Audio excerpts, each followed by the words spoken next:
Welcome back to the war.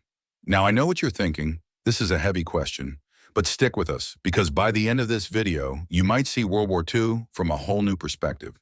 Before we jump into the meat of this discussion, let's set the stage. World War II was a conflict that redefined brutality. On one side, you had the Nazis, infamous for their horrifying acts of genocide and war crimes. On the other, the Imperial Japanese Army, known for their ferocious combat tactics and devastating campaigns in Asia. But here's the catch. While Nazi atrocities are well documented and universally condemned, the full scope of Japanese wartime actions often doesn't get the same level of scrutiny. And that's what we're going to explore today. So were Japanese soldiers truly worse than Nazi Germany's? And what does worse even mean in the context of such overwhelming atrocities? To answer these questions, we need to dig deep into history, into the accounts of survivors, and into the war crimes tribunals that followed the conflict. But more than that, we need to understand the mindset of these soldiers, the ideologies that drove them, the orders they followed, and the culture that molded them into the brutal force they became. Join us at Legacy of War as we take a deeper look.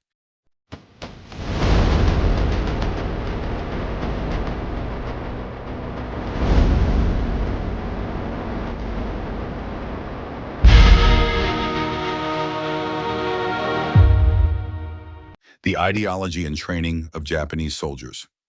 First off, let's talk about the ideology that fueled the Japanese military machine. Unlike the Nazis, whose racial ideology and anti-Semitic propaganda are widely known, the Imperial Japanese Army was driven by a mix of extreme nationalism, Bushido, or the Samurai Code, and a fierce belief in Japan's divine right to rule over Asia. Bushido emphasized loyalty, honor, and self-sacrifice to the point of fanaticism. Japanese soldiers were taught from a young age that surrender was the ultimate disgrace, not only to themselves, but to their families and their nation. This mentality led to the infamous banzai charges and the near-suicidal resistance in battles like Iwo Jima and Okinawa. But that's just the surface. These beliefs also led to something far darker, a complete dehumanization of the enemy. In Nazi Germany, Jews, Slavs, and other groups were classified as subhuman in Nazi ideology, justifying the Holocaust. Similarly, the Japanese military taught their soldiers to view Chinese, Koreans, and Westerners as inferior, not worthy of the same human rights. This ideology paved the way for countless atrocities. But ideology alone doesn't explain everything.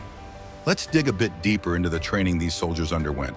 From brutal physical conditioning to psychological indoctrination, the Japanese military training was designed to strip away individuality and foster a collective identity that prioritized the nation above all else. This training not only created soldiers who were willing to die for their emperor, but also ones who were capable of committing unimaginable acts without question. Crimes against humanity. Now let's move on to the most damning evidence, the atrocities committed by Japanese soldiers during the war. When we talk about Nazi war crimes, we immediately think of the Holocaust, the gas chambers, and the horrific experiments in concentration camps. But what about the atrocities committed by Japanese soldiers?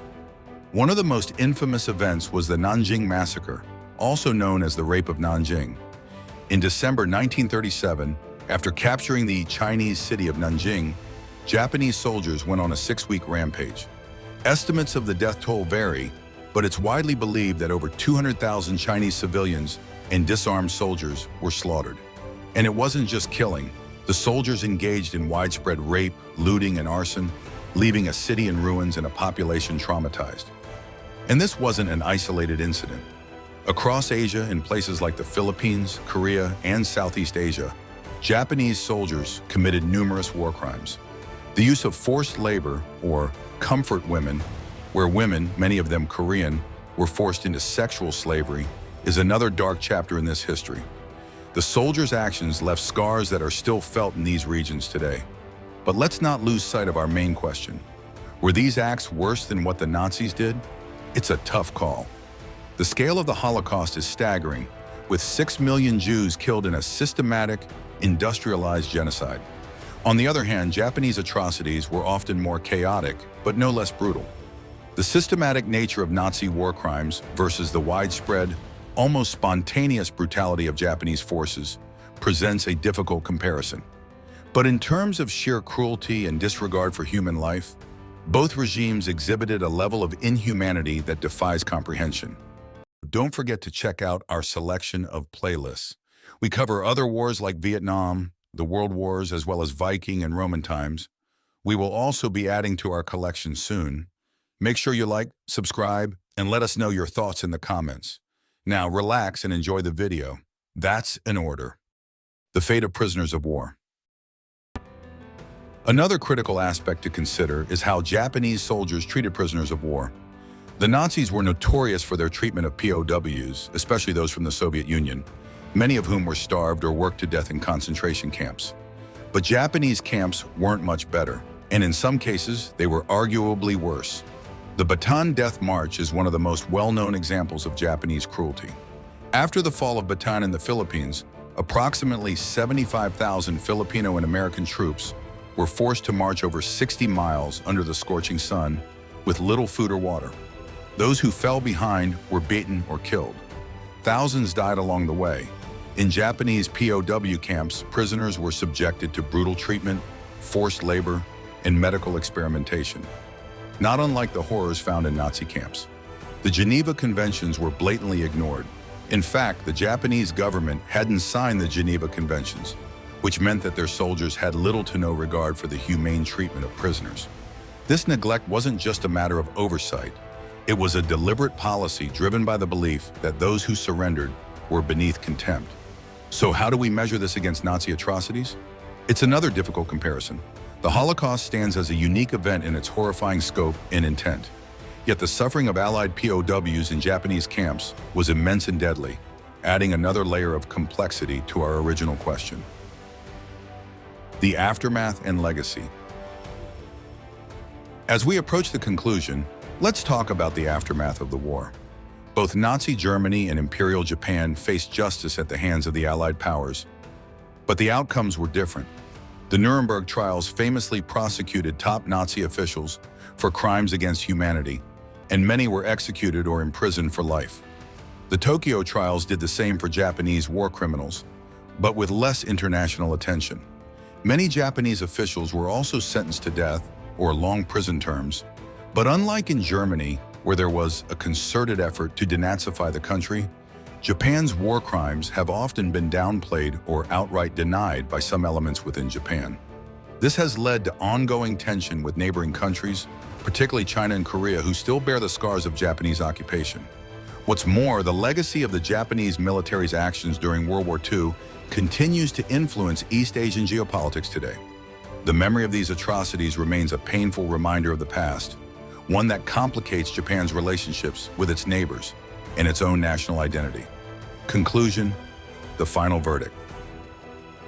So were Japanese soldiers worse than Nazi Germany soldiers? The answer isn't simple, and perhaps it shouldn't be. Both forces committed heinous acts driven by dangerous ideologies, and both left a legacy of suffering that we still grapple with today. Comparing these atrocities doesn't diminish either side's horrors. It instead underscores the depths of cruelty that humanity is capable of when driven by fanaticism and hatred. But we're not finished with this discussion. The story of World War II is far more complex than most history books tell us, and it's a story that continues to shape our world. So if you found this exploration enlightening, or if you're still grappling with the questions we've raised, don't forget to hit that subscribe button and turn on notifications.